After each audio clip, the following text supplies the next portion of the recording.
السلام عليكم ورحمة الله وبركاته. الحمد لله نحمده ونستعينه ونستغفره ونؤمن به ونتوكل عليه ونعوذ بالله من شرور أنفسنا ومن سيئات أعمالنا. من يهده الله فلا مضل له ومن يضلله فلا هادي له. ونشهد أن لا إله إلا الله وحده لا شريك له. ونشهد أن سيدنا ومولانا محمدا عبده ورسوله صلى الله عليه وعلى آله وأصحابه وبارك وسلم. أما بعد فأعوذ بالله من الشيطان الرجيم. بسم الله الرحمن الرحيم. والذين يكنزون الذهب والفضة ولا ينفقونها في سبيل الله فبشرهم بعذاب أليم.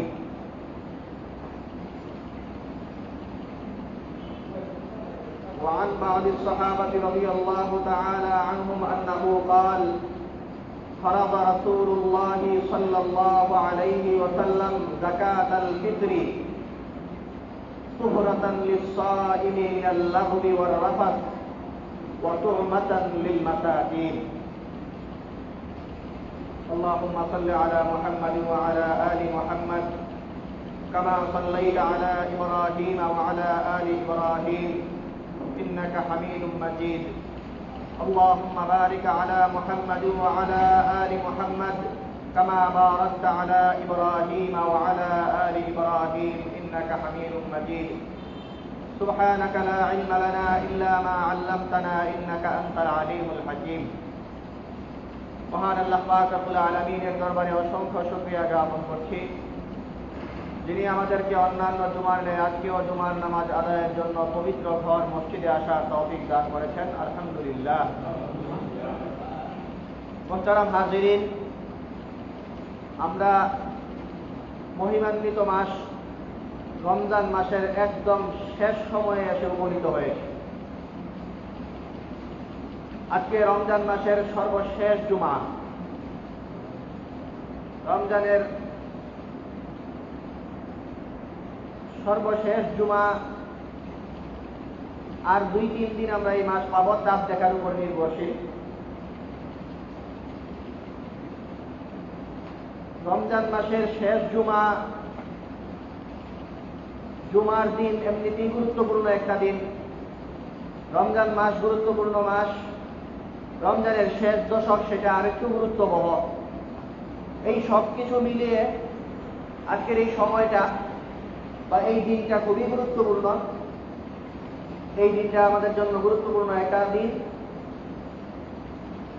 হাদিসের মধ্যে রমজান মাস পাওয়ার পরেও যে ব্যক্তি নিজের গুনাহ মাফ করাতে পারবে না, সেই ব্যক্তির জন্য দুর্ভোগের কথা আছে।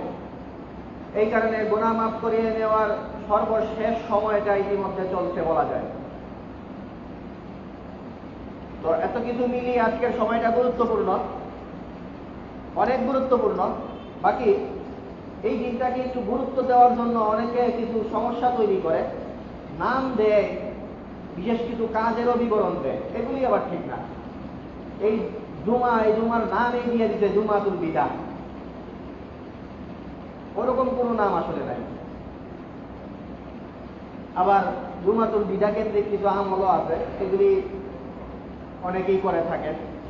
4 রাকাত নামাজের কথা আরো কি এরকম কিছু নাই। গুরুত্বপূর্ণ এই সময়টাতে ক্ষমা প্রার্থনা করা, এটা অবশ্যই দরকার। শেষ সময় চলছে, এই সময় মনোযোগ বাড়িয়ে দেওয়া দরকার। বাকি এদের বিশেষ কোনো নাম দেওয়া বা এদের সাথে বিশেষ কোনো কর্মকে সংযুক্ত করে দেওয়া, এটা প্রমাণযোগ্য না। তো এই ছিল একটা কথা। আর রমজান মাস একদম শেষ মুহূর্তে, রমজান মাসের শেষ মুহূর্তে যেই একটা বিষয় আলোচনা করা হয়ে থাকে, আমরা সেই বিষয়ে কথা বলছি। সেটা হলো যাকাতুল ফিতর, সাদাকাতুল ফিতর, বা আমাদের অঞ্চলে এটাকে ফিতরা, ফেতরা ইত্যাদিও বলে। যাকাতুল ফিতর বা সাদাকাতুল ফিতর যেটা, সেটা একটা ছোট্ট পরিচয় হাদিসের মধ্যেই আছে। সাদাকাতুল ফিতর মানে তো ফিতরের সাদকা, ঈদুল ফিতরের দিন, ঈদের দিনের যে সাদকা সেটাকে বলে। সেটা কি, কেন দেওয়া হয়, এই বিষয়ের কথা হাদিসের মধ্যে আছে। ফারাযা রাসূলুল্লাহ সাল্লাল্লাহু আলাইহি ওয়া সাল্লাম যাকাতাল ফিতরি তুহরাতান লিস-সাইম লিল-লাগবি ওয়ার-রাফাত ওয়া তু'মাতান লিল-মাসাকিন। দুইটা মৌলিক উদ্দেশ্যকে সামনে নিয়ে এই সাদকাতুল ফিতর যেটা, সেই সাদকাটার মাশরুইয়াত বা এই সাদকাটা ফরজ করা হয়েছে দুইটা লক্ষ্য, মৌলিক দুইটা লক্ষ্যকে সামনে রেখে। একটা হলো তুহরাতান লিস-সাইম মিনাল লাগবি ওয়ার-রাফাত। রমজানের মাসে যে মানুষজন রোজা রাখে, সেই রোজাগুলি রাখতে গিয়ে রোজার হক ঠিকঠাক আদায় হয় না। অনেকে অনেক ধরনের পাপাচারে লিপ্ত হয়, অনেক ধরনের অনেকের সাথে বৈরী আচরণ, অনেক গালাগালি ইত্যাদি, বিপদ শিকায়ত, বিভিন্ন ধরনের সমস্যাকর পরিস্থিতি, ত্রুটি বিচ্যুতি জড়িয়ে থাকে রোজার সাথে। এই যে অনর্থক কাজকর্ম আর এই ধরনের ত্রুটিগুলো, এগুলো থেকে পরিত্রাণের জন্য কিছু সাদাকা করতে হয়। সেই সাদাকাটা হলো এই সাদকা, যেটা তুহরাতান লিস-সাইম মিনাল লাগবি ওয়ার-রাফাত। এই ধরনের ত্রুটি বিচ্যুতি থেকে রোজা যে ব্যক্তি রাখলো, এই ব্যক্তিকে পরিত্রাণ দেয়। এটা হলো একটা। আরেকটা হলো তু'মাতান লিল-মাসাকিন, নিঃস্বদের খাদ্য দেওয়ার জন্য। ঈদের দিন একটা সুন্দর আনন্দঘন মুহূর্ত, এই সময়টায় কেউ যেন অভাবে না ভোগে, এই সময় যেন খাদ্য সংকটে কেউ কারো থাকতে না হয়, এই দিকটা লক্ষ্য করে এই সাদকা যেটা, এই যাকাত, এটা দিতে বলা হয়। এই হলো মৌলিক দুইটা লক্ষ্যকে সামনে রেখে এই সাদকাতুল ফিতর বা এই যাকাতুল ফিতর বা ফিতরা, এটাকে আবশ্যক করা হয়েছে। মোটামুটি একটা পরিচয় বললাম আমরা। এই ফিতরা, এটা কাকে দিতে হবে, কে দিবে, কতটুকু সম্পদ থাকলে দিতে হবে, এই বিষয়ে একটু কথা। নেসাবের বিষয়ে আপনাদের একটা ধারণা আছে, গত জুমাতেও আমরা বলেছি। যাকাত বিষয়ে কথা বলতে গিয়ে যে নেসাবের মালিক হতে হয়, নেসাবের মালিক হলে তাকে যাকাত দিতে হয়। ফিতরাও দিতে হয় নেসাবের মালিক হলে। এই জায়গায় মিল আছে। যাকাতও দিতে হয় ধনীদেরকে, ধনী মানে যার নেসাব পরিমাণ সম্পদ আছে। ফিতরাও দিতে হয় যার নেসাব পরিমাণ সম্পদ আছে। এই জায়গায় মিল আছে, কিন্তু এই দুইটার মধ্যে মৌলিক কিছু পার্থক্য আছে। প্রচুর লোক পাওয়া যাবে যাদের যাকাত দিতে হয় না, কিন্তু তাদের ফিতরা দিতে হবে। কেন এটা হবে? কারণ হলো যাকাত যেটা, সেই যাকাত একজন মানুষ ধনী হয়ে গেলেই লগে লগে দিতে হয় না। ওটার 1 বছর যাওয়ার পরে তার উপর জাকাত আসে। কিন্তু ফিতরাটা যেই ব্যক্তির কাছে ঈদের দিন সম্পত্তি থাকবে তাকেই দিতে হবে। এই সম্পত্তি আজকে যদি আসে, ঈদের দিন যদি আসে, ওই দিনে দিতে হবে। এটার জন্য বছরের কোনো দরকার নাই। এটা হলো একটা কারণ জাকাতের যে ফিতরা দিতে হয় এবং লোকের সংখ্যা বৃদ্ধির। আর একটা কারণ হলো জাকাতের নেশাব হওয়ার জন্য,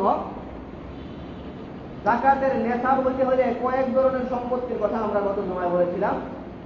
স্বর্ণ থাকতে হয়, রূপা থাকতে হয়, ব্যবসায়িক মাল থাকতে হয়, অথবা নগদ টাকা পয়সা থাকতে হয়। এই জিনিসগুলি থাকলে, এই 4টা জিনিসের কথা, ওই গবাদি পশু ইত্যাদি ওইগুলির কথা তো আমরা বলিনি, এগুলি আমাদের দেশে বিরল মোটামুটি।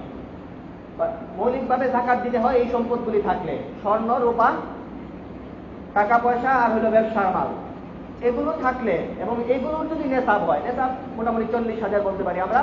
এই 4 ধরনের সম্পত্তি মিলিয়ে যদি কারো কাছে 40,000 টাকার মতো থাকে, তাহলে তাকে দিতে হয় জাকাত। কিন্তু ফিতরা যে দিতে হয়, সেই ফিতরাও সেই 40,000 মূল্যের সম্পদ থাকলেই দিতে হয়। কিন্তু ফিতরা দিতে হয় অনেক লোকের। এক লোকের 2টা বাড়ি আছে, একটায় থাকে আর একটায় থাকে না, এটা জাকাত দিতে হবে না। জাকাত দিতে হয় ওই বাড়ি যদি ভাড়া দেয় সেই ভাড়ার টাকার উপরে। কিন্তু বাড়ি আছে এই কারণে জাকাত দিতে হবে না, কিন্তু বাড়ি আছে শুধু এই কারণেই তাকে ফিতরা দিতে হবে। জমি আছে অতিরিক্ত, প্রয়োজন অতিরিক্ত, সেই জমির কারণেই তাকে ফিতরা দিতে হবে। এমনকি কাপড় চোপড় আছে, জামা, ওলামায়ে কেরাম বলেন যে 3টা জামা যদি থাকে কারো, তাহলে এটা ধরা হবে যে তার প্রয়োজন আছে। 3টার বেশি কাপড় থাকলে এটারও হিসাব করতে হবে। তো ওই রকম ফিতরার ব্যাপারে কোন ধরনের সম্পদের কোনো বাদ বিধান নাই যে এইটার দিব এইটার দিব না। জাকাতে বাদ আছে 4 ধরনের সম্পত্তি, ওইগুলিরই মাত্র জাকাত দিতে হবে। ওই 4 ধরনের সম্পদ মিলায় যদি 40,000 হয়। আর ফিতরা হলো আপনার কাছে যা আছে তাই হিসাব করতে হবে। একদম প্রয়োজনে লাগে নিয়মিত ব্যবহার করেন এগুলো বাদে। নিয়মিত ব্যবহার করেন না এমন যেই সম্পত্তি আপনার থাকুক না কেন, সেটার মূল্য যদি 40,000 গিয়ে পৌঁছায়, তাহলে আপনাকে ফিতরা দিতে হবে। এই কারণে দেখা যায় যে জাকাত দিতে হয় না এমন বহু লোক তাদের ফিতরা দিতে হয়। এই হলো ফিতরা দিতে হবে কোন ধরনের লোকদেরকে, সেই বিষয়ে একটা ধারণা। ফিতরা দিতে হয় নেশাবের মালিককে, জাকাতের মতো নেশাবের মালিকই। কিন্তু নেশাবের যেই সম্পদ, সেই সম্পদগুলো অনেক বিস্তৃত। ফিতরার ব্যাপারে সব ধরনের সম্পদই ধরতে হবে। প্রয়োজন অতিরিক্ত হলেই সব সম্পত্তি হিসাব করতে হবে।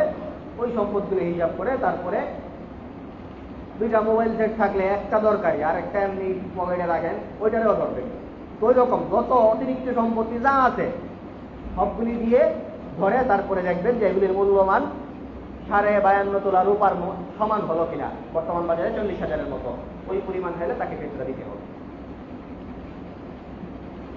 ফিতরা দিতে হবে, ফিতরার ব্যাপারে জাকাতের সাথে আরেকটু পার্থক্য আছে। সেটা হলো কাকে দিতে হবে, কোন ধরনের সম্পত্তির কারণে, কি পরিমাণ সম্পত্তির কারণে দিতে হবে তো বললাম। কাকে দিতে হবে এটাও একটু আলাদা। জাকাত যেই ব্যক্তি নেশাবের মালিক তাকেই দিতে হয়। আর ফিতরাটা যেই ব্যক্তি নেশাবের মালিক, এই ব্যক্তি তো নিজের পক্ষ থেকে দিতেই হয়, আরো কিছু লোকের পক্ষ থেকে দিতে হয়। জাকাত দিতে হয় শুধু নিজের, যে ধরি সেই দিবে, যার টাকা আছে সেই দিবে, অন্য কারো পক্ষ থেকে দেওয়ার দরকার নেই। আর ফিতরা যেটা, সেই ফিতরাটা যার সম্পত্তি আছে সে নিজের পক্ষ থেকে তো দিবেই, আরো কিছু লোকের পক্ষ থেকে দিতে হবে। তো আরো কিছু লোক কারা, এটা 2টা ভাগ করতে পারি আমরা। একটা হলো অবশ্যই যাদের পক্ষ থেকে দিতে হবে, আর আরেকটা হলো অপশনাল, ওনাদের পক্ষ থেকেও দিতে পারেন। অবশ্যই দিতে হবে কাদের পক্ষ থেকে, যে ব্যক্তির সম্পত্তি আছে এই পরিমাণের কথা বললাম আমরা, সে নিজের পক্ষ থেকে দিবে। এটা হলো জরুরি, নিজের পক্ষ থেকে দিতে হবে। আবার নিজের পক্ষ থেকে তো দিতে হবেই, নিজের অপ্রাপ্ত বয়স্ক সম্পদহীন সন্তানদের পক্ষ থেকে দিতে হবে। অনেক সময় দেখা যায় যে অনেকের নিজের ছোট বাচ্চা হলে সন্তানের নামেই সম্পদ থাকে। ওরকম যদি কখনো হয় তাহলে তো তার সম্পদ থেকেই দিবে। কিন্তু যদি এরকম না হয় তাহলে এই হয় ছোট সন্তান তাদের আলাদা কোনো সম্পত্তি থাকে না, তো এমন ছোট সন্তানদের পক্ষ থেকে দিতে হবে, অপ্রাপ্ত বয়স্ক সন্তানদের পক্ষ থেকে। নিজের পক্ষ থেকেও ব্যক্তি দিবে, অপ্রাপ্তবয়স্ক সন্তানদের পক্ষ থেকেও দিবে। অপ্রাপ্তবয়স্ক সন্তান সবার পক্ষ থেকে দিবে। আর প্রাপ্তবয়স্ক সন্তান যদি অসুস্থ হয়, অসুস্থ মানে সাধারণ অসুস্থ না, মানসিক রোগী যারা সুস্থ না, ওই রকম মানসিক রোগ সম্পন্ন প্রাপ্তবয়স্ক সন্তানদের পক্ষ থেকে দিতে হবে। ব্যক্তি দিবে নিজের পক্ষ থেকে, নিজের সন্তান যারা অপ্রাপ্তবয়স্ক সম্পদ না থাকবে তাদের সবার পক্ষ থেকে। আর যদি প্রাপ্তবয়স্ক মানসিক রোগী হয় তাহলে এমন প্রাপ্তবয়স্ক সন্তানের পক্ষ থেকে, এদের পক্ষ থেকে দিতে হবে। আর একটা আছে অপশনাল, দিতে পারেন। সেটা হলো সৎকাতুল দিতে হয় আসলে মূলত আপনি দিবেন আপনার পক্ষ থেকে এবং আপনার অধীনস্থদের পক্ষ থেকে, আপনি যাদের দায়িত্ববান। তো শরীয়তে আসলে কেউ যদি প্রাপ্তবয়স্ক হয়ে যায়, প্রাপ্তবয়স্ক হয়ে যাওয়ার পরে এই সন্তানের ভরণ পোষণ দায়িত্ব নেওয়া পিতার জন্য জরুরি, ওয়াজিব না। যেহেতু ওয়াজিব না, এই কারণে ওনাদের পক্ষ থেকে দিতে হয় না। তারপরেও মানুষজন এটাই করে, সামাজিক মূল্যবোধ থেকে একটা বিশেষ বয়স পর্যন্ত কামাই রোজগারের উপযুক্ততা অর্জিত হওয়ার আগ পর্যন্ত মানুষজন ওই সন্তানের দায়িত্ব নিজেই গ্রহণ করে থাকে এবং তার ভরণ পোষণ নিজে থেকেই গ্রহণ করে। এটা যেহেতু করে, আর সৎকাতুল ফিতর দিতে হয় হলো ভরণ পোষণ যাদের পক্ষ থেকে হয় তাদের পক্ষ থেকে। এই কারণে ওয়াজিব না হলেও যেহেতু আপনি ওনাদের দায়িত্ব ভার আপনার কাঁধেই আছে, এই কারণে প্রাপ্তবয়স্ক হওয়ার আগ পর্যন্ত চাইলে আপনি এমন প্রাপ্তবয়স্ক সন্তানদের পক্ষ থেকে দিতে পারেন। এটা হলো অপশনাল। আরেকটা অপশনাল আছে, সেটা হলো একদম পার্মানেন্ট কোনো কাজের লোক যদি থাকে। মূলত হলো গোলামবাদী জামানা ছিল, ওই গোলামবাদীদের পক্ষ থেকে দিতে হতো। তো ওই গোলামবাদী তো আর এখন নাই, এই কারণে আবশ্যক হইতেও নাই। একটা অপশন আছে, সেটা হলো একদম সবসময় আপনার সাথে লেগে থেকেই কাজ করে আপনার এরকম কাজের লোক, এদের পক্ষ থেকেও যদি আপনি চান দিতে পারেন। পরের দুইটা বললাম, এগুলি হলো অপশনাল, না দিলেও সমস্যা নাই। দিতে হবে নিজের পক্ষ থেকে, অপ্রাপ্তবয়স্ক সন্তানদের পক্ষ থেকে, প্রাপ্তবয়স্ক মানসিক রোগী এবং সন্তানদের পক্ষ থেকে। এই হলো কাদের পক্ষ থেকে দিবেন সেটা। কেমন সম্পদের উপর দিবেন সেটা বললাম, কাদের পক্ষ থেকে দিবেন সেটা। কি দিবেন, এখানে একটা গুরুত্বপূর্ণ বিষয়, সদকাতুল ফিতর দিবেনটা কি। যাকাত তো ছিল হলো আপনার যত সম্পত্তি আছে, যাকাতযোগ্য সম্পদ।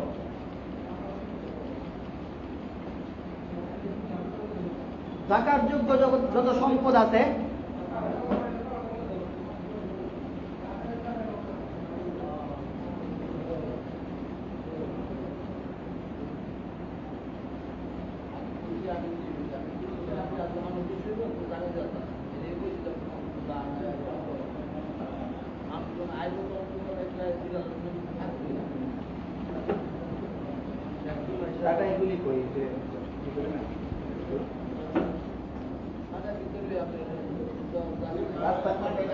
রাস্তায় দিয়ে দিলে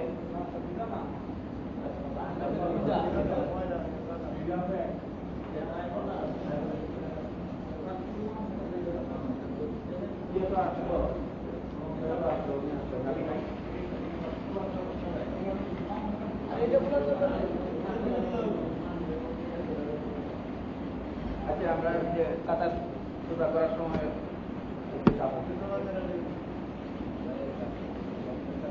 আমরা যে কথা বলছিলাম কি দিবেন, যাকাত দেওয়ার ব্যাপারটা যেটা, সেই যাকাত দেওয়ার ব্যাপারে তো কথা আছে। যাকাত হইল আপনার যত সম্পদ আছে, এই পুরা সম্পত্তি যাকাতযোগ্য সম্পদের 2.5% দিয়ে দিতে হবে। যার বেশি সম্পদ তার বেশি দিতে হবে, যার কম সম্পদ তার কম দিতে হবে। তবে সদকাতুল ফিতর যেটা, সেইখানে একটা নির্ধারিত অঙ্ক বলা আছে। সদকাতুল ফিতর যেটা, সেই সদকাতুল ফিতর দিতে হয় মৌলিক কয়েক প্রকার জিনিস দিয়ে। সেগুলি বুঝলেই আপনারা বুঝবেন কি দিতে হবে এবং কি পরিমাণ দিতে হবে। সদকাতুল ফিতর দিতে হয় আটা বা গম 1650 গ্রাম, 1650 গ্রাম আটা বা গম দিতে হয়, যেটার মূল্যমান বর্তমান বাজারে 70 টাকা। এটা হলো একটা। আরো কিছু জিনিস দিয়ে দেওয়া যায়। 1650 গ্রাম আটা বা গম বললাম, বাকি কয়েকটা বলবো, এগুলি আর 1650 গ্রাম না, এগুলি 1650-এর দ্বিগুণ হবে, 3300 গ্রাম। 3300 গ্রাম জব, 3300 গ্রাম জব দিতে হবে, যেটার বাজার মূল্য 500 টাকা। অথবা 3300 গ্রাম কিসমিস দিতে হবে, যেটার বাজার মূল্য 1500 টাকা। অথবা 3300 গ্রাম খেজুর দিতে হবে, খেজুরের অনেক প্রকার আছে, স্বাভাবিক মূল্য ধরলে 1650 টাকা হয়। অথবা 3300 গ্রাম পনির, যেটার বাজার মূল্য 2200 টাকা। এই হলো কয়েকটা খাদ্য। এছাড়া এই খাদ্যগুলি যদি এলাকায় প্রচলন না থাকে, নিজের এলাকায় প্রচলিত যেই খাদ্য সেই খাদ্য দিয়েও দিতে পারবেন। ওই আগে যেই খাদ্যগুলির নাম বললাম সেগুলির মূল্যের পরিমাণ হবে এই পরিমাণে। আর সবচেয়ে বর্তমানে নিরাপদ আর সুন্দর হলো আপনারা সেই মূল্যের নগদ অর্থ প্রদান করেন। নগদ অর্থ প্রদান করার কথা সাহাবায়ে কেরাম দিতেন, ওমর রাদিয়াল্লাহু তাআলা আনহু, ওমর রাদিয়াল্লাহু তাআলা আনহু, তাবেঈনগণ দিতেন, ইমামগণ এই ব্যাপারে বলেছেন। বর্তমান উলামায়ে কেরামও বলেন যে ফকিরদের জন্য, দরিদ্রদের জন্য বেশি উপকারী হবে এমন জিনিসই দিবে। তো উপকারী সেটাই বর্তমানে টাকা দিয়ে দেওয়া। কারণ আপনি যদি অন্য কিছু দেন, অনেক সময় এরকম হতে পারে যে এই লোক এটা নিয়ে ঘুরতে ঘুরতে কি করবে এটারই কোনো উপায় খুঁজে পাবে না। কোনো উপায় যদি খুঁজে পায়ও, 2200 টাকার পনির দিয়েছিলেন, কারো কাছে যদি বিক্রি করতে পারে তার কাছে 1100 টাকায় বিক্রি করতে হবে, ওরকম হতে পারে। এই কারণে 2200 টাকা দিয়ে দেওয়া এটা দরিদ্রদের জন্য অধিক উপকারী হবে বলে মনে হয় এখন। এই কারণে এইভাবেই দিবেন। তো এই হলো কয়েক ধরনের কথা বললাম। তো কয়েক ধরনের কথার সাথে আমরা আরেকটা কথা বরাবরই বলে থাকি, সেটা হলো আমাদের সাথে সবাই এখন 70 টাকার চিন্তাই করে। আপনারা 70 টাকা না, আসলে সবগুলি যে কয়েক প্রকার জিনিসের কথা বললাম ওই সেই সময় এই সবগুলি জিনিসের মূল্য কাছাকাছি ছিল। এই কারণে এই কয়টা জিনিস হইছে। এখন এই এত বছরে আস্তে আস্তে দেখা গেছে যে অবস্থা এখন আটা গম এগুলির দাম কমে এখন 70 টাকা এসে পড়ছে। এই কারণে আপনারা সবসময় সুযোগ নিয়ে শুধু আটা গমের 70 টাকাই দিবেন না, যার সামর্থ্য যেটা আছে সেটাই দিবেন।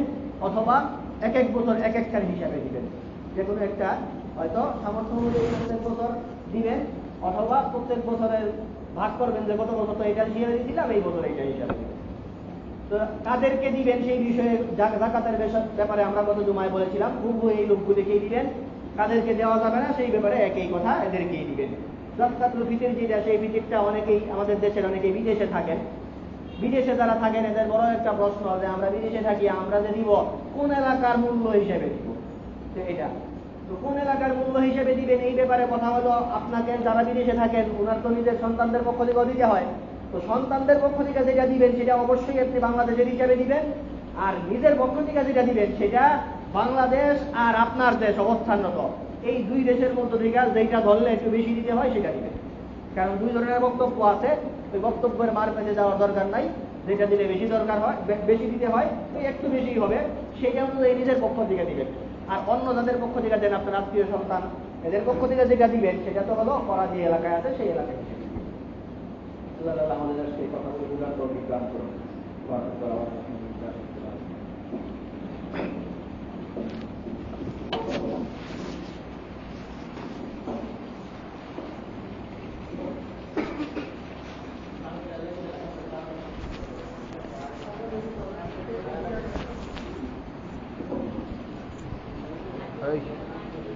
বুধবার করে